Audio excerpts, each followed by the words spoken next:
옛날부터 사랑은 누군가를 살리기도 죽이기도 하며 자신의 인생을 더 나아가 세상을 움직이기도 했죠. 저의 옛날을 떠올려 보면 제 인생에는 그런 사랑이 없었던 것 같아요. 너무 사랑해서 제 세상이 움직일 만한 그런 것 말이에요. 물론 가슴 뛰는 첫사랑이나 좋아하는 영화배우, 설레는 첫 연애도 있었어요. 하지만 뭐랄까, 그때는 무척이나 사랑했지만 그래도 제 세상을 변화시킬 정도는 아니었던 것 같아요. 그래서 저에게 그런 심장이 아프고 내 세상이 흔들리는 사랑은 없나 보다 하며 살았어요. 한 소년을 만나기 전까지는 말이에요. 이렇게 늦은 나이에 어린 소년에게 빠져 제 인생이 달라질 거라고는 생각하지 못했어요. 사랑이라는 게 이렇게 대단하고 위대한 일이구나 하는 것도 알지 못했죠. 또 사랑의 힘이 어떤 일까지 가능하게 하는지 저는 그 아이를 만나기 전까지는 몰랐답니다. 여고 졸업을 앞두고 전문대학이라도 보내고 싶어 하는 부모님의 성화에 본의 아니게 입시를 준비하고 있었어요. 그 당시는 대학에 가는 게 무조건 필수는 아니었거든요. 더군다나 딸아이가 있는 집은 더더욱이요. 하지만 저희 아버지께서는 배움에는 끝이 없다며 더 많이 알고 배워야 한다고 고집하셨죠. 그래서 저는 전문 대학교에 유아교육과에 가게 되었어요. 위로 언니랑 오빠만 있었는데 그게 늘 불만이었거든요. 항상 동생이나 제가 돌볼 수 있는 존재가 있으면 좋겠다고 생각했었기에 저한테 잘 맞는다고 생각했어요. 졸업 후 1년 정도 일하면서 어른들의 권유로 선을 봤어요. 수더분한 인상에 고등학교를 졸업하고 유명 회사의 전자파트에서 일하던 사람이었죠. 성실하고 예의 바르고 성격도 괜찮았어요. 가족은 형제는 없고 아버지는 어릴 때 돌아가시고 어머니만 계셨어요. 자기도 어릴 때부터 외롭게 자라 늘 가족을 많이 만들고 싶었다고 했어요. 저도 빨리 아이를 가지고 가정을 만들고 싶었기에 6개월 정도 만나고 일찍 결혼했어요. 결혼하고도 일은 계속했어요. 시어머니는 어린 신부인 제가 불안하다며 살림을 좀 배우기까지만 같이 살자고 하셨어요. 저도 나이 드신 어머니 혼자 지내는 게 마음에 걸려 좋다고 했어요. 하지만 시집살이라는 게 이런 건지 아니면 제가 야무지지 못한 탓인지 처음 하는 결혼 생활은 쉽지 않았어요. 설거지 하나, 빨래 한 번을 하는데도 시어머니와 늘 부딪혔어요.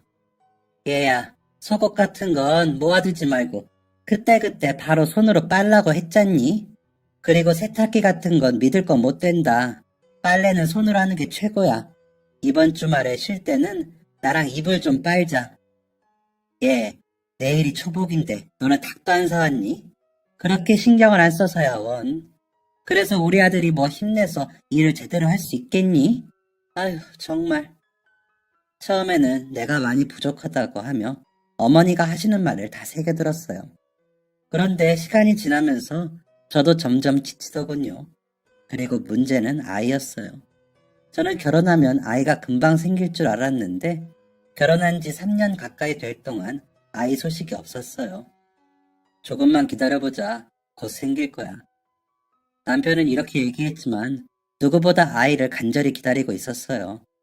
그리고 이런 날이 길어지자 어머니의 성화도 심해졌죠. 내가 오늘 유명한 보살집에 다녀왔는데 네가 아이들이 너무 많은 곳에서 일하느라 네 뱃속에 아이가 안 들어오는 거라고 하더라. 일을 그만두면 어떠니? 네? 그렇지만 저는 일하는 게 좋은걸요. 아휴, 답답한 소리 한다. 그 집이 진짜 영한 곳이야. 네가 몰라서 그런다. 내가 아는 사람도 거기서 하라는 대로 해서 몇 달도 안 되어서 손주 생겼다고 하더구나. 너는 네 남편이 부족하게 버는 것도 아니잖니? 그래도, 그래도, 그래 여보. 어머니 말씀대로 좀 쉬면 아이가 생길지도 몰라. 좀 쉬다가 다시 일해도 되잖아. 저는 남편과 시어머니의 권유를 듣고 유치원도 그만뒀어요. 직장 생활과 집안일 둘 다 하느라 나도 모르게 스트레스를 받았을 수도 있겠다 싶었어요. 집안일을 그만둘 수는 없으니 직장을 그만둔 거죠. 하지만 상황은 나아지지 않았어요. 일을 쉬면서 집에 있으니 시어머니와 마주치는 시간이 더 늘어났거든요. 게다가 일을 그만두고 나니 내 아들 돈으로 살면서를 이야기하며 저를 더 괴롭히셨죠. 이럴 거면 차라리 다시 일을 하고 싶다고 생각했지만 그래도 아이가 간절했어요. 빨리 제 아이를 갖고 싶었으니 조금만 더 참지 싶었어요. 어머니는 부적을 베개 밑에 넣으라거나 남편 속옷에 바느질 하라는 등 알 수 없는 일들을 더 많이 시켰어요. 그리고 결혼한 지 6년째에 접어들던 어느 날 드디어 아이가 생겼어요. 아이고 우리 며느리 아이고 여보 잘했어. 저는 지방으로 내려가신 부모님께도 이 사실을 알렸어요. 그동안 고생했던 걸 알았기에 많이 축하해 주셨었죠. 시어머니도 예전보다는 저에게 친절하게 대해주셨죠. 내가 꿈을 꿨는데 글쎄 하늘로 엄청나게 큰 용이 날아오르는 거 아니니? 어머 이건 필시 아들 태몽이야. 아무래도 아들이 틀림없어. 저는 딸이어도 너무 예쁠 것 같아요. 얘는 이렇게 어렵게 가진 아이인데 아들이어야지. 신기했어요. 제 뱃속에 아이가 있다는 게 말이에요. 제가 또 다른 생명을 키우게 된다는 게 너무 신기하고 가슴 벅찬 일이었어요. 아가야, 엄마한테 와줘서 고마워. 엄마는 네가 아들이든 딸이든 상관없어. 너를 세상에서 가장 예뻐하고 사랑해줄 거야. 얼른 세상에 나와서 엄마랑 놀자. 그렇게 아이가 태어나기를 손꼽아 기다렸어요. 5개월이 지나면서 슬슬 배가 불러 제법 임산부 태가 났어요. 입덧이 심해서 한동안 힘들었지만 그래도 매일 변화하는 제 모습을 보면서 설레고 가슴이 뛰었어요. 빨리 아이를 만나고 싶다. 제 머릿속에는 온통 그 생각뿐이었죠. 그런데 행복은 저를 야속하게 빨리 떠났어요. 붙잡기도 전에 사라져버렸죠. 임신 8개월, 갑작스럽게 배가 너무 아팠어요. 식은땀이 흐르고 세상이 눈앞에서 어지럽게 돌았죠. 아직 아이가 태어날 때가 아닌데 무슨 일인가 싶었어요. 혹시나 팔싹둥이로 태어나려나 급하게 시어머니와 함께 병원으로 갔어요. 자궁문이 열렸고 아이가 출산을 준비하고 있다고 했어요. 그래서 갑작스럽게 분만을 하게 됐어요. 정신이 아득했어요. 지금 아이가 나오다니 괜찮을까 하는 걱정과 온몸이 찢어질 것 같은 고통. 그리고 의사와 간호사들이 연신 옆에서 뭐라고 외치고 있었어요. 회사에서 급하게 뛰어온 남편은 분만실 앞을 지키고 있었어요. 그리고 얼마나 흘렀을까? 아이 나왔어요. 사모님, 정신 잃으시면 안 돼요. 정신 차리세요. 선생님, 당장 준비해. 점점 어두워지는 눈앞을 간신히 부릅뜨고 있는데 다급한 말소리들이 들렸어요. 의사도 간호사도 급하게 무엇인가를 소리치고 있었어요. 그리고 들려야 할 아이 울음소리가 들리지 않았어요. 출산은 처음이었지만 드라마에서도 많이 나오잖아요. 아이가 태어나면 제일 먼저 응애하고 온 병원이 떠나가게 우는 소리가 들리는 거 말이에요. 이상했어요. 본능적으로 무엇인가 잘못되었다는 것을 느낄 수 있었어요. 선생님, 저희 아이는 괜찮나요? 산모님, 우선 진정하시고요. 저희 애는 괜찮은 거 맞죠? 왜 울음소리가 안 나요? 선생님? 산모님, 우선 진정하세요. 저희 아이 좀 보여주세요, 선생님. 이유는 알 수 없었어요. 모든 일에서 이유를 찾을 수 있는 건 아니라고 하시더라고요. 그리고 하필이면 그런 알 수 없는 일이 저와 저희 아이에게 닥친 거예요. 태어나자마자 시원하게 울음을 터뜨렸어야 할 아이는 세상에 나오자마자 심장이 멈췄다고 해요. 원인은 알 수 없지만 가끔 이런 일이 일어난다고 의사 선생님은 그렇게 이야기하셨어요. 하지만 저는 제 잘못이라는 생각을 지울 수 없었어요. 내가 무엇인가를 잘못해서 이렇게 된 거야. 그 생각이 머릿속을 떠나지 않았어요. 그런데 그런 생각을 한 건 저 혼자가 아니었어요. 시어머니 역시 같은 생각이었죠. 대체 어떻게 했길래 우리 손자가 태어나자마자 죽어? 어? 그 이후 저는 다시 시어머니의 싸늘한 태도를 견뎌야 했어요. 남편도 예전 같지 않았어요. 하지만 무엇보다 제 마음의 상처가 너무 심했어요. 아이의 심장이 멈추면서 제 심장도 뜯겨 나간 것 같았어요. 너무나 간절하게 기다렸던 아이였기에 더 가슴이 아팠어요. 아직도 처음 들었던 아이의 심장 소리가 귓가에 들리는 것 같았어요. 그렇게 끔찍했던 시간이 흐르고 다시 1년 정도가 지났을 때 저에게 새 생명이 찾아왔어요. 하지만 저는 아이를 가질 수 없는 사람이었던 걸까요? 임신 3개월 만에 저는 다시 아이를 잃고 말았어요. 화장실에 갔을 때 쏟아지는 피를 보고 얼마나 울었는지 모르겠어요. 마치 제게 내려진 저주 같았어요. 제가 사랑하는 것을 절대로 가질 수 없다는 저주.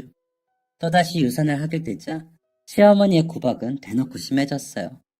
남편도 더 이상 제 편이 아니었죠. 아유, 이러다 평생 손주도 못 보고 나도 죽겠네. 나도 죽겠어. 어쩌다 저런 애를 집에 들였는지. 어휴, 내 팔자야. 어휴, 다른 집은 남편이 밖에서 애도 나온다는데 우리 아들은 어쩜 그런 것도 없는지. 너는 그래도 밥이 넘어가니? 어? 내 손주를 둘이나 보내놓고 밥이 넘어가? 어휴, 내 팔자야. 너무 서러웠어요. 그런데 시어머니의 구박보다 남편의 싸늘한 눈빛보다 아이를 지키지 못한 저에 대한 원망이 더 컸어요. 시어머니 말대로 이 모든 게 다 제 탓인 것 같았어요. 어쩌면 그 말이 맞을지도 몰라요, 정말. 다 제가 잘못해서 아이를 잃은 걸지도요. 결국 저는 마음의 상처도 남편과 시어머니와의 관계도 회복하지 못했어요. 그리고 얼마 후 몇 달 동안 생리하지 않길래 이상한 마음이 들어 병원에 방문했어요. 그리고 조기 폐경이라는 사실을 알게 되었어요. 제 나이에 일어날 수 있는 일이라고 생각하지 않았기 때문에 매우 충격이었어요. 앞으로 임신을 할 수 없다고 하더군요. 그래서 남편과 이혼하기로 했죠. 그이 역시 아이를 간절히 원했기에 어쩌면 저랑 헤어지고 다른 사람을 만나는 게 서로에게 좋겠다는 생각이 들었어요.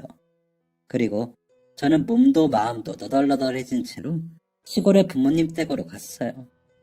시골집에 도착한 날 바싹 야윈 저를 보고 어머니와 아버지가 얼마나 우셨는지 몰라요. 저는 제대로 먹지도 마시지도 않고 울지도 웃지도 않으면서 방에 틀어박혀 보냈어요. 가방 속에 챙겨온 아이의 베넷 쪼고리와 신발이 보였어요. 첫 임신 때부터 가지고 있었던 건데 결국 한 번을 쓰지도 못했네요. 앞으로도 다시는 쓸 수 없겠죠. 모든 것을 놓아버린 채 무기력하게 하루를 보내는 제가 안쓰러웠던 부모님은 어느 날 집안에서 저를 이끌어 운영하는 사과밭으로 데려갔어요. 저는 멍하니 앉아서 키 작은 사과나무들이 새하얀 꽃을 피우고 있는 모습을 멍하니 보고 있었어요. 예쁘지? 아버지가 조용히 오셔서 제 옆에 앉았어요. 네 엄마랑 처음 여기 내려와서 사과 농장을 하기로 했을 때 얼마나 힘들었는지 모른다. 그래요? 그래. 둘 다 농사일은 뭐 잘 알지도 못하지. 분명 물도 주고 비료도 좋은 걸로 가져다 쓰는데 어쩜 이렇게 말들을 안 듣는지. 너 키울 때보다 말을 더 안 듣더라. 저는 조용히 웃었어요. 이제야 좀 웃는구나. 아버지는 제 손등을 두드리며 이야기를 이어가셨어요. 물, 비료, 흙, 바람, 햇빛. 뭐 하나 부족한 게 없는데도 처음에는 사과는커녕 나무 자체도 시들시들해졌다. 이렇게 노력하는데 어쩜 이러나 배신감도 들고 서운하기도 하고 혹시 우리가 뭘 잘못하는 건가 답답하기도 하고 그러더구나. 내가 이렇게 능력 없는 사람이었나 싶기도 했어. 그런데 시간이 지나면서 점점 제자리로 돌아오더구나. 나무도 다시 튼튼하게 자라고 이파리도 파릇파릇하고 지금처럼 꽃도 피고 예쁜 사과도 자랐지. 모든 것은 결국 결실을 보게 된단다. 그 사이에 가지가 부러지고 잎이 시들고 열매가 덜 자라고 많은 시련이 있을지도 몰라. 어쩌면 원하는 결과가 아닐지도 모르지. 하지만 그 시련을 잘 지나가고 나면 결국은 결실을 보게 되어 있어. 때로는 노력하고 애써도 원하는 대로 결과를 얻지 못할 수도 있지만 때로는 노력하지 않아도 저절로 얻어지게 되는 것도 있으니 그런 게 인생 아니겠니? 살면서 모든 일에 꼭 내 잘못이 있는 것은 아니다. 그런데 그곳에서 내 잘못을 탓하다 보면 결국 무너지는 것 말고는 남는 게 없다. 내가 사과밭이 제대로 되지 않는다고 네 엄마랑 온종일 왜 나는 사과도 못 키우나 하면서 자책만 하고 있었다면 지금 이런 결과도 없었겠지. 너한테 다시 벌떡 일어나라는 것도 아니다. 다만 너를 자책한다고 해서 이미 일어난 일을 되돌릴 수도 없고 네가 자신을 비난하는 사이에도 내 인생의 밭은 계속해서 물도 주고 햇살도 주기를 기다리고 있단다. 아버지의 이야기는 제 마음에 큰 위로가 되었어요. 아이를 잃은 후로 받지 못했던 진짜 저를 위한 위로였어요. 제가 간절히 아이를 바랬듯 저도 아버지와 어머니에게 그런 소중한 아이였겠죠. 내 아이가 이런 상황을 겪고 이렇게 무너져 내린 모습을 지켜봐야 한다면 저 역시 너무 마음이 아플 것 같았어요. 제가 저를 위해서 살기 싫다면 부모님을 생각해서라도 다시 일어나보자 마음 먹었어요. 저는 서울로 올라와서 미술 학원을 운영하는 큰오빠의 학원에서 일했어요. 3에서 5세 정도 되는 아이들과 미술 수업을 하는 거였는데 수업이라기보다는 거의 놀이에 가까웠어요. 아이들이랑 같이 물감을 손에 발라서 도화지에 찍는 것도 하고 한쪽 면에만 그림을 그려서 데칼코마니 작업을 하기도 했어요. 제 아이들은 아니었지만 아이들과 함께 다시 웃으면서 저는 서서히 예전의 제 모습을 찾아갈 수 있었어요. 저에게는 수업을 듣는 4살 아이가 있었는데 아버지가 무척 젊은 분이었어요. 항상 끝날 시간에 맞춰서 아버지가 데리러 오셨어요. 알고 보니 옆에 초등학교 선생님이라고 하더라고요. 처음에는 학부모니까 그냥 그 정도로만 생각했어요. 그런데 오빠에게 들어보니 아이를 낳다가 아내가 세상을 떠났다고 하더라고요. 훈훈한 외모에 성격도 상냥해서 그 얘기를 들은 후로 저도 모르게 자꾸 눈이 갔어요. 그 아버님은 종종 간식을 사다 주셨는데 어느 날은 발렌타인데이라서 샀다며 장미꽃 한 송이와 초콜릿을 주고 가셨어요. 혹시 이 사람도 나에게 마음이 있나? 하고 그때 생각했죠. 아무래도 본인에게는 아이가 있어서 저에게 데이트 신청을 망설이는 걸까 하는 생각이 들었어요. 그래서 용기 내서 제가 먼저 이야기를 꺼냈죠. 한솔이가 미술을 참 좋아해요. 관심도 많고 컬러 센스도 좋은 것 같고요. 정말요? 감사합니다. 아내가 예전에 미술을 전공했었거든요. 아내는 일찍 세상을 떠나서 한솔이한테 미술을 알려주지는 못했지만요. 아, 그랬군요. 어머니 닮아서 미술 감각이 있나 봐요. 이번 주에 종로에서 어린이 미술 전시가 열리거든요. 한솔이가 관심도 많고 하니까 혹시 가보시면 어떨까 싶어서요. 정말요? 데리고 가면 정말 좋아하겠네요. 안 그래도 주말에는 웬만하면 밖에서 노는 시간을 늘리려고 하거든요. 알려주셔서 감사해요, 선생님. 아니에요. 혹시 괜찮으시면 저도 가려고 했던 거라 같이 가시면 어떨까요? 네? 그분은 깜짝 놀라며 얼굴부터 귀까지 새빨개졌어요. 잠시 우물쭈물 망설이더니 대답했죠. 그렇게 저희는 첫 데이트라고 하기는 뭐하지만 처음으로 같이 시간을 보냈어요. 그리고 처음으로 아이와 시간을 보내는데 너무 행복했어요. 제가 간절히 바랐던 일이니까요. 제 아이는 아니지만 아이와 함께 미술 전시를 보고 공원에서 뛰어놀고 같이 솜사탕도 사 먹고 과자랑 음료수도 사 먹고 정말 즐거웠어요. 그때 아이를 낳았다면 나도 이런 경험을 하고 추억을 쌓을 수 있었겠지 하는 생각이 들었어요. 저는 한솔이 아버님께 제 이야기를 솔직하게 했어요. 한 번 결혼했던 경험과 2번이나 아이를 유산했던 이야기, 그리고 조기 폐경으로 인해 앞으로 임신을 할 수 없다는 이야기도 했어요. 최대한 솔직하게 이야기해야 할 것 같아서 제가 겪은 모든 일들을 알알이 털어놓았죠. 정말 고생 많으셨어요. 제 이야기를 듣더니 그렇게 말했어요. 그냥 건네는 위로의 말이 아니라 정말 진심이 느껴졌어요. 자기 아내도 어렵게 임신을 했어서 더 공감할 수 있다고 하더군요. 소중한 것을 잃었다는 것에 대해서 저희 말이 잘 통했어요. 누군가는 진심으로 이해할 수 없는 부분들을 저희는 비슷한 아픔을 겪었기에 이해할 수 있었죠. 그 후로 저희는 빠른 시간 내에 가까워졌어요. 저는 이 사람도 참 좋았지만 한솔이도 너무 예뻤어요. 제 친아들은 아니었지만 진짜 가족이 되었으면 좋겠다는 생각이 들 정도였죠. 그리고 저희는 1년 정도 만남을 이어오다 주변의 동의를 구해 한 가족이 되었어요. 아이가 있는 사람이라 부모님께서 반대하실까 걱정했는데 의외로 두 분은 쿨하게 넘기시더라고요. 어쩌면 이게 너의 결실일지도 모른다. 아버지는 그렇게 말하면서 웃으셨어요. 그러면서 서로를 의지하며 행복하게 잘 살기를 바란다고 이야기해 주셨죠. 저희는 가족들만 모은 조촐한 결혼식을 치렀어요. 남편은 어린 시절 부모님의 이혼으로 가족과는 연락을 끊은 채 살고 있었어요. 그래서 결혼식은 제 가족들과 한솔이와 함께 부모님의 사과밭에서 진행했어요.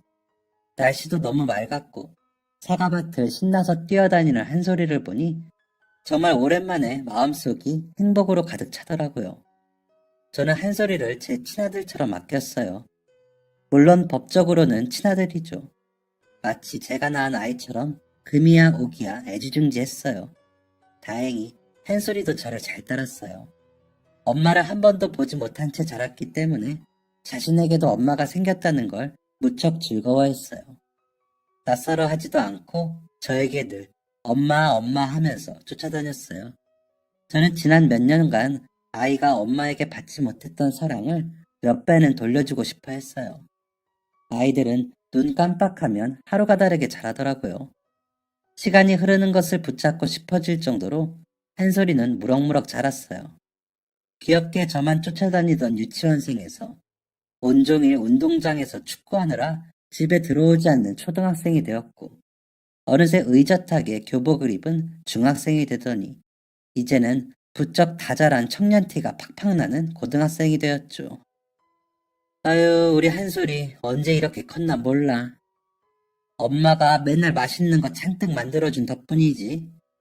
우리 아들 너무 빨리 커버려서 엄마가 아쉬워서 어떡해?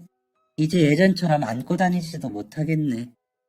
더 빨리 커서 돈 많이 벌어서 우리 엄마 세계 여행도 시켜주고 예쁜 옷도 사주고 또 뭐 해주지? 아이고 그걸 다 사주게? 엄마는 그런 거 필요 없어. 우리 아들 그저 예쁘고 건강한 게 최고야. 사랑하면 닮는다고 그러나요? 그래서인지 저희 가족은 서로 닮아 있었어요. 사람들이 재혼 가정인 걸 알면 화들짝 놀라고는 했죠. 한솔이는 어릴 때부터 그림에 관심이 많더니 고등학교에 올라와서는 카페에 푹 빠졌더라고요. 드라마에 나오는 바리스타의 모습이 멋있었나 봐요. 학원에 다니면서 자격증을 따더니 손으로 만드는 걸 좋아하는지 제가 제빵을 배우고 싶다고 다니면서 자격증도 땄어요. 고등학교를 졸업하고 대학 공부 대신 카페를 차리고 싶다고 해서 졸업 후에는 카페에서 일을 시작했어요. 몇 해 전 먼저 돌아가신 아버지에 이어 어머니가 돌아가셨어요. 연세가 워낙 많으셨지만 다행히 크게 아픈 곳은 없으셨어요. 언니랑 오빠는 외국에서 생활하기 때문에 가지고 계셨던 사과밭은 저에게 물려주셨어요. 마지막에는 관리를 많이 못해주셔서 그냥 땅만 덩그러니 있는 느낌이었죠. 남편과 저는 한참을 논의한 끝에 한솔이와 시골로 내려와 지내며 카페를 만드는 게 어떤지 이야기했어요. 마침 땅도 있고 가까운 거리에 관광지도 있어서 괜찮을 것 같더라고요. 이야기를 듣더니 아들은 당연히 너무 좋아했어요. 학원도 다니고 주변에도 물어서 메뉴 구성도 자기가 직접 하고 저랑 남편도 아이를 따라서 학원에 다니며 커피에 관해서 공부했어요. 그리고 드디어 카페를 오픈하고 장사가 엄청나게 잘 되는 곳은 아니었지만 그래도 온 가족이 함께 참여하는 곳이라 더 의미가 있었어요. 남편은 근처 중학교에서 아이들을 가르치며 카페 일을 가끔 도와주었고 저랑 아들이 가게를 도맡아 운영했어요. 거의 아들이 꾸려가고 있었죠. 그날은 아들이 지역 내 바리스타 대회에 나갔다가 우승을 한 날이었어요. 너무 기쁜 소식이라 저희는 대회가 끝나고 신이 나서 쇼핑몰에 가서 이것저것 쇼핑도 했어요. 평소 아이가 너무 갖고 싶어 하던 전자기기를 사주었죠. 그림을 계속 전문적으로 배우진 않았지만 혼자서 취미 삼아 계속 그리고는 했거든요. 엄마, 카페 메뉴들도 이걸로 그리면 되겠다. 지금 로고 그린 것처럼? 응, 메뉴를 사진 대신 그림으로 그려놓는 것들도 많더라고. 우리 아들은 어쩜 이렇게 못하는 것도 없고 모르는 것도 없을까? 엄마 닮아서 그렇지 뭐. 얼굴도 엄마 닮아서 예쁘고 이제 예쁜 여자친구만 사귀면 되겠네. 엄마처럼 예쁜 여자가 또 있으려나 모르겠네. 아들의 대회 우승 소식에 남편은 오랜만에 외식을 하자고 했어요. 그래서 근처에 있는 식당을 예약해뒀다면서 거기서 만나자고 했죠. 아들이랑 근처에 차를 주차해두고 걸어가고 있었어요. 거리에 있던 크리스마스 장식들이 너무 예뻤어요. 눈 오네? 그러네. 크리스마스 장식이 있어서 다행이다. 눈 오니까 더 잘 어울린다. 엄마, 우리 카페도 크리스마스 장식 조금 천천히 치울까 봐. 그럴까? 귀찮아서 그러는 거 아니지? 에이, 당연히 아니지. 진짜 예뻐서 두려는 거라니까. 저희는 그렇게 장난도 치며 내리는 눈에 들떠 있었어요. 그렇게 서로 이야기를 나누며 걸어가고 있을 때였어요. 그때 끼익 하며 날카롭게 울리는 자동차 바퀴의 소리와 누군가의 비명이 들렸어요. 뒤를 돌아보니 눈 때문인지 한 차량이 미끄러지듯 인도로 달려오고 있었죠. 저희가 피하려 할 때는 이미 늦은 것 같았어요. 그런데 그때 퍽 땅바닥에 나뒹구르다 제가 원래 있던 자리를 보았어요. 어느새 차는 가게를 들이받고 멈춰서 있었어요. 사람들이 충격에 휩싸여 지르는 소리와 웅성거리는 말소리가 들렸어요. 한솔아, 한솔이, 우리 아들, 한솔아! 아들이 보이지 않았어요. 내팽개친 쇼핑백을 뒤로하며 저는 사람들이 웅성거리는 곳으로 갔어요. 한솔이가 피를 흘린 채 누워 있었어요. 어떡해, 아들, 우리 아들 어떡해 우리 한솔이, 구급차 좀 불러주세요. 한솔아, 우리 아들 어떡해. 달려오는 차를 보고 한솔이는 저를 길 바깥으로 밀쳤고 자신은 미끄러져 오는 차와 부딪혔어요. 나중에 알고 보니 음주운전 차량이더군요. 음주에 갑작스럽게 내리는 눈까지 더해져 정신없이 차를 몰다 사고가 난 거였어요. 그리고 하필 그 차량에 제가 가장 사랑하는 아들이 부딪힌 거죠. 구급차가 오고 바닥까지 피를 잔뜩 흘리는 아들을 구조대원들이 급하게 응급처치를 하며 차에 실었어요. 병원까지 가는 내내 저는 그저 한솔이를 살려달라고 간절히 빌었어요. 당장 제 목숨을 가져가도 좋고 무엇이든 가져가도 되니까 제발 저희 아들은 살려달라고요. 병원에 도착 후 남편에게 연락했어요. 한솔이는 급하게 수술실로 들어갔어요. 뒤늦게 응급실에 도착한 남편은 사고 소식을 듣고는 땅에 주저앉았어요. 이미 아내를 죽음으로 잃었던 그에게 아들마저 잘못됐다는 건 너무 가혹한 일이었어요. 자식을 둘이나 잃고 다시는 아이를 가질 수 없는 저에게서 하나뿐인 아들을 빼앗는 것도 너무 가혹한 일이었고요. 저희 두 사람은 수술실 앞에 앉아 두 손을 간절히 맞잡으며 제발 우리 아들을 살려달라고 기도했어요. 제발 무슨 일이 있어도 좋으니 제발 저희 아들만은 살려달라고요. 수술이 끝나고 의사 선생님이 문을 열고 나왔어요. 최한솔님 보호자님 되시나요? 네. 우선 수술은 잘 끝났고요. 장기에 출혈이 좀 있었지만 다행히 회복이 될 것 같습니다. 그것보다 문제인 건 팔 다리인데. 팔 다리요? 네. 부딪히면서 양쪽 무릎의 뼈가 다 부서졌고 오른쪽 팔의 신경이 끊어졌습니다. 오른쪽은 손가락 끝 정도만 움직일 수 있을 것 같고 왼손은 회복이 되어봐야 알겠지만 재활을 하더라도 손목 정도까지만 움직일 수 있을 것 같습니다. 생명에 지장은 없는 건가요? 네, 다행히 머리나 뇌 쪽은 다치지 않아서 생명에 지장은 없습니다. 감사합니다. 감사합니다, 선생님. 아이는 사고로 인해 팔과 다리를 쓸 수 없을 거라더군요. 그래도 저희 부부에게는 아이가 살아있는 것만으로도 다행이라고 생각했어요. 아이의 몸에는 이리저리 쓸리고 찢어진 자국과 커다란 수술 자국, 무시무시한 철심이 박혀 있었어요. 어떻게 이렇게 사랑스러운 아이에게 그런 몹쓸 일이 일어난 걸까 가슴이 아팠어요. 그 상황에서 자기가 피하지는 못할 망정 왜 저를 보호했을까?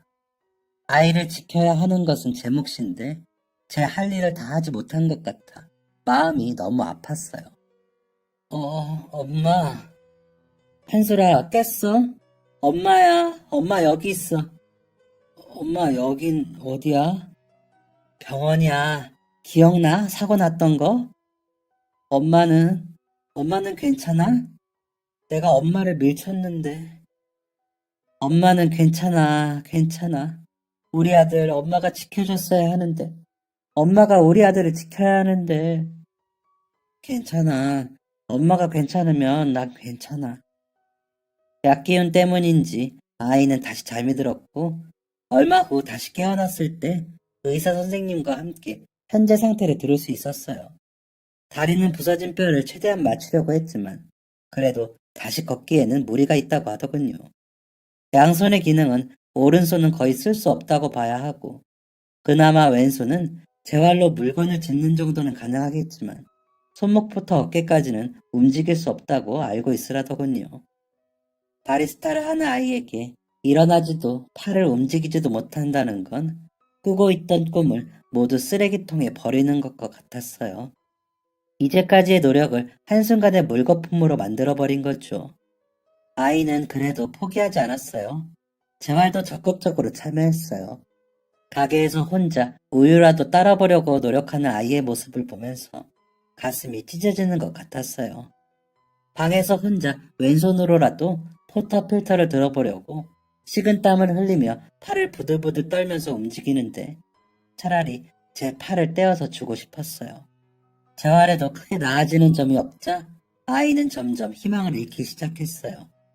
카페 앞에 앉아서 멍하니 밖을 바라보며 시간을 보냈죠. 이제 막 20대를 시작한 아이에게 너무 가혹한 운명이었어요. 한참 자신이 하고 싶은 일하며 꿈을 펼칠 때인데 마치 예전에 제가 꿈꾸던 가정을 가질 수 없어 이곳으로 내려왔을 때의 제 모습을 보는 것 같았어요. 저는 한쪽에 남아있던 사과나무 모종 하나를 아이가 자주 바라보는 곳으로 옮겼어요. 한솔아, 춥지 않아? 난 괜찮아. 저는 휠체어에 앉은 한솔이의 손을 가만히 잡았어요. 있잖아, 아들. 엄마가 예전에 정말 마음이 힘들었을 때 할아버지 할머니 집에서 지낸 적이 있었어. 엄마는 늘 아이를 갖고 가정을 꾸리는 게 꿈이었는데 영원히 그럴 수 없다는 이야기를 들었거든. 저는 한솔이에게 아버지가 저에게 해주셨던 열매 이야기를 해주었어요. 그래서 아빠랑 결혼하고 한솔이 너를 키우겠다고 했을 때 할아버지가 그러셨어. 이게 너의 결실인가 보구나. 엄마가 직접 낳은 아이는 아니었지만 그래도 영원히 가질 수 없다고 생각한 아들이 생겼잖아. 꿈을 잃었다고 생각한 엄마의 밭에 한솔이가 나타난 거야. 지금도 엄마는 우리 아들을 만나게 되어서 너무 행복해. 그때 엄마가 우리 아들을 지켜주었다면, 그랬다면 좋았을 텐데. 엄마, 나는 그때 엄마를 구한 걸 후회하지 않아. 엄마가 밉지도 않고 나는 이미 엄마를 한 번 잃었었는데 또 엄마를 잃게 된다면 그것도 견디지 못했을지 몰라. 다만 나는 이런 상황을 겪게 만든 그 사람이 미워. 그 사람은 왜 술을 마시고 운전했을까? 그래서 그 사람이 너무 밉고 원망스러워. 맞아. 엄마도 그 사람이 너무 미워. 하지만 만약 우리가 키우는 사과나무에 벌레가 생겼을 때 그대로 놔두면 어떻게 될까? 아마 사과나무를 다 갉아먹어버리고 사과도 제대로 자라기 힘들게 만들겠지. 그럼 결국 괴로워지는 것은 사과나무일 거야. 그러니까 조금 힘들고 번거로워도 우리가 그 벌레들을 쫓아내는 수밖에 없어. 그래야 더 튼튼한 나무가 가득한 예쁜 밭을 가꿀 수 있을 테니까. 그 후 저는 한솔이가 갖고 싶어 하던 태블릿 PC를 다시 사다 주었어요. 그때 사고 때문에 망가졌었잖아.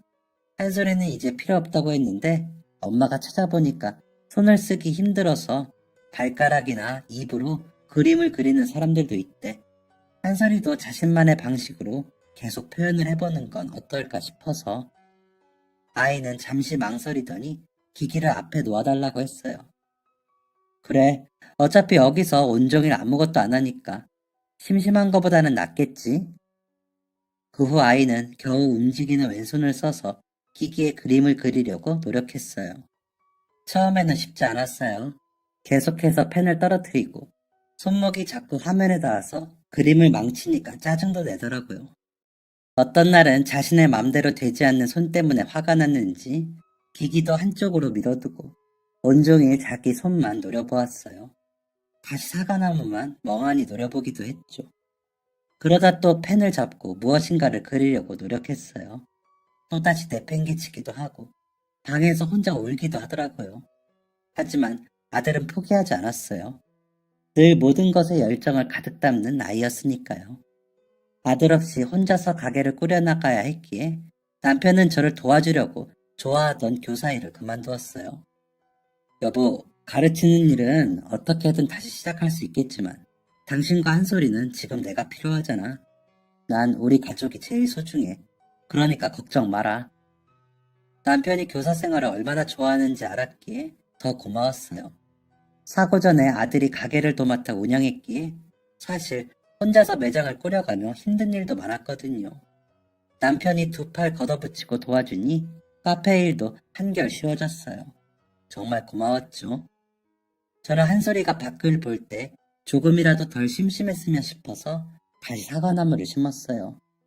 아이가 잘 볼 수 있는 곳에 심고 관리하고 시작하다 보니 가게 앞이 사과나무로 둘러싸였어요. 그렇게 시간은 계속 흐르고 아이는 처음보다 기기를 사용하는 것에 익숙해졌어요. 무엇보다 펜을 떨어뜨리는 일이 줄어들었어요. 사과나무는 어느새 울창해져서 예전에 부모님이 사과밭을 운영하실 때처럼 가게 앞이 줄지은 사과나무로 가득했어요. 하얀 꽃이 피어날 때면 동네뿐 아니라 주변에서도 너도 나도 구경을 왔어요. 저는 아이가 그린 그림들을 업체에 의뢰해 액자로 만들었어요. 그리고 가게에 하나둘씩 걸어두기 시작했어요. 아이는 직접 만들지는 못했지만 사과를 이용한 메뉴를 저와 같이 연구하기도 했어요. 그리고 그 그림들을 그려서 SNS에 올리기도 했죠. 아이에게는 팬들이 생겼고 사람들과의 소통도 이어갈 수 있었어요. 무기력하게 세상에 끈을 놓고 문 밖에 앉아있던 아이는 이제 그림을 그리고 메뉴를 연구하고 사람들과 활발하게 교류하며 새로운 인생을 살고 있어요. 아이의 그림을 매번 제작해주던 업체 직원이 방문했어요. 예상과 달리 젊고 예쁜 아가씨라 깜짝 놀랐죠. 안녕하세요. 안녕하세요. 어서 오세요. 저 그림 제작업체 직원인데요. 어머, 혹시 그 담당자님? 이렇게 젊은 분이었어요? 네, 대학 졸업하고 바로 취직한 거라. 저도 원래는 그림을 전공했었거든요. 작품을 어떻게 전시해 두셨을까 궁금하기도 하고 해서. 오늘은 그림 제가 직접 가지고 왔어요. 어머, 고마워라. 여기까지 오느라 고생했을 텐데 먹고 싶은 거 말해봐요. 메뉴는 제가 쏠게요. 그림은 저희 아들이 그린 건데 저기 앞쪽 테이블에 휠체어 탄 친구 보이죠? 저 잘생긴 녀석이 그림 그린 제 아들이에요. 가서 인사라도 나눠요. 알고 보니 그 직원분은 평소 아들의 그림을 보고 어떤 사람이 이걸 그렸을까 관심을 갖게 되었다고 하더라고요. 그러던 중 아들이 운영하는 SNS를 보게 되었다고 해요. 거기서 그 아이가 세상을 바라보는 시선, 그림을 표현하는 방식 등이 너무 매력적이라 꼭 만나보고 싶었다더군요. 게다가 아이가 너무 아름답게 표현하던 사과밭을 너무 방문해보고 싶었다고요. 한쪽에서 남편이 이 이야기를 듣더니 슬며시 웃더군요. 저희 아들과 그 아가씨는 금세 친해져서 서로 친구가 되었어요. 너무 감사하게도 그 여성분은 제 아들이 장애를 가지고 있는 것을 전혀 불편해하지 않았어요. 오히려 다른 장애를 가진 아티스트들의 사례를 조사해서 아들이 더 편하게 작품 활동을 할 수 있도록 적극적으로 지원했어요. 아들이 그린 그림을 자신이 아는 갤러리 등에 보내서 적극적으로 어필하기도 했고요. 아들의 그림이 유명해지면서 그가 그린 사과밭을 직접 보고 싶다고 방문하는 사람들도 늘어났어요. 게다가 휠체어를 탄 아들에게 가게를 맞춰서 개조하다 보니 이를 위해 방문하는 분들도 늘더라고요. 장애가 있거나 어린 아이들이 방문하기 너무 좋은 장소라면서요. 문턱도 없고 셀프바나 음수대도 낮은 위치에 되어 있고 많은 사람이 이용하기 좋은 곳이라며 입소문이 제대로 났어요. 그리고 너무 감사하게도 한 갤러리에서 아이의 그림으로 단독 전시회를 열고 싶다고 했어요. 정말? 아들, 이게 무슨 일이야? 너무 축하해. 우리 아들 열심히 노력하더니 정말 대단하다. 고마워, 엄마, 아빠. 다 엄마 덕분이야. 엄마, 정말 고마워. 너무 감사해요. 아들은 휠체어에 앉아 제 허리를 꼭 감싸 안았어요. 에이, 엄마가 뭘 했다고. 다 우리 아들이 열심히 노력해준 덕분이지. 아니야, 사실 나 엄마 아빠한테는 정말 미안한 이야기지만 그때 정말 내 인생이 끝났다고 생각했어. 나한테는 아무것도 남지 않았다고. 이대로 다 끝이라고 말이야. 재활 훈련을 아무리 해도 내 마음대로 팔 하나 들지 못했을 때 정말 내가 아무 곳에도 쓸모없는 사람이 되었다고 생각했어.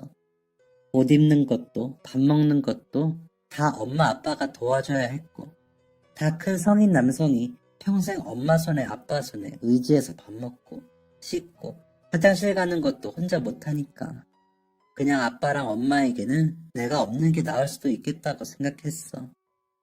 아들, 지금은 아니야. 그때는 그랬어. 어른인데 혼자서 아무것도 할 수 없으니까 부모님에게 짐이 되느니 차라리 좀 더 슬프더라도 내가 없는 게 앞으로 두 분에게는 나을 수 있겠다고 했는데 그날 엄마가 할아버지가 해주셨다는 이야기를 들으면서 많이 생각했어. 너무 큰 시련이지만 분명 나보다 더 큰 시련을 겪는 사람도 있겠구나. 나도 내가 오랫동안 꿈꾸었던 것을 잃었지만 더 오래 꿨던 꿈을 빼앗긴 사람들도 있겠구나 하고 말이야. 그래서 찾아봤어. 나처럼 장애를 겪고 있는 사람들이나 오랫동안 꿨던 꿈 때문에 좌절을 겪어야 했던 사람들을 찾아보고 그걸 극복해낸 이야기들을 찾으면서 나는 어떻게 해야 할지를 고민했어. 그때 엄마가 다시 그림을 그려보라고 했을 때 그게 내 돌파구일 수도 있겠다 생각했어. 처음에는 정말 너무 힘들었어. 그리는 것은 둘째치고 손에서 펜은 자꾸 미끄러지지. 떨어지면 늘 엄마나 아빠한테 부탁해서 주워달라고 해야 하지. 정말 힘들더라고. 내가 내 손바닥이 닿아서 자꾸 그림이 지워지거나 선이 마음대로 그려지는데 아휴 정말 몇 번이나 기계를 던져버리고 싶었어. 그렇지만 가격을 생각하며 꾹 참았지. 농담이고 사실은 엄마를 생각하면서 참았어. 그때 제일 많이 생각났던 게 뭔지 알아?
뭐였는데? 나 어릴 때 젓가락질 잘 하지 못했던 거 기억나? 초등학생이 되어서도 못해서 엄청 힘들어 했었잖아. 맞아. 젓가락질을 잘 못해서 초등학교 때도 엄마가 꼭 포크를 같이 가방에 넣어줬었잖아. 맞아. 학교에서는 혹시 밥 못 먹을까봐 포크 챙겨주고 집에 오면 몇 시간이 걸려도 좋으니까 천천히 연습하면서 먹으라고 늘 나 밥 먹는 거 기다려줬잖아. 나한테 맞는 젓가락 찾아주려고 플라스틱, 쇠, 나무, 멜라민, 시중에 파는 젓가락이라는 젓가락은 다 사다 주고 난 그렇게 많은 젓가락을 팔고 있는지도 몰랐어. 또 그걸로도 부족하다고 내 손 크기랑 잰 다음에 나무 조각하는 곳 가서 맞춤 젓가락도 만들어주고 그때 엄마가 많이 생각났어. 어떻게 해서든 내가 해낼 수 있도록 노력하던 엄마 모습이 엄마의 열정이 너무 생각나더라. 포기하고 싶을 때마다 그때를 생각하면서 버텼어. 지금은 다시 힘들어졌지만 그 후로 완두콩도 잡채도 다 집을 수 있을 만큼 젓가락질 엄청나게 잘하게 됐었잖아. 그래서 나도 그때 엄마가 했던 것처럼 나한테 맞는 방법을 찾아서 어떻게든 노력하면 해낼 수 있을 것 같았어. 그러니까 맞아. 다 엄마 덕분이야. 그리고 엄마가 나한테 집중할 수 있도록 옆에서 늘 묵묵하게 지원해준 아빠. 아빠도 정말 고마워. 엄마가 더 예쁘니까 엄마를 좀 더 사랑하긴 하는데 아빠도 정말 고마워. 정말 엄마 아빠 정말 고마워요. 다 두 분 덕분이에요. 언제 이렇게 훌쩍 커버렸을까요? 아들은 이제 진짜 어른이 되어 있었어요.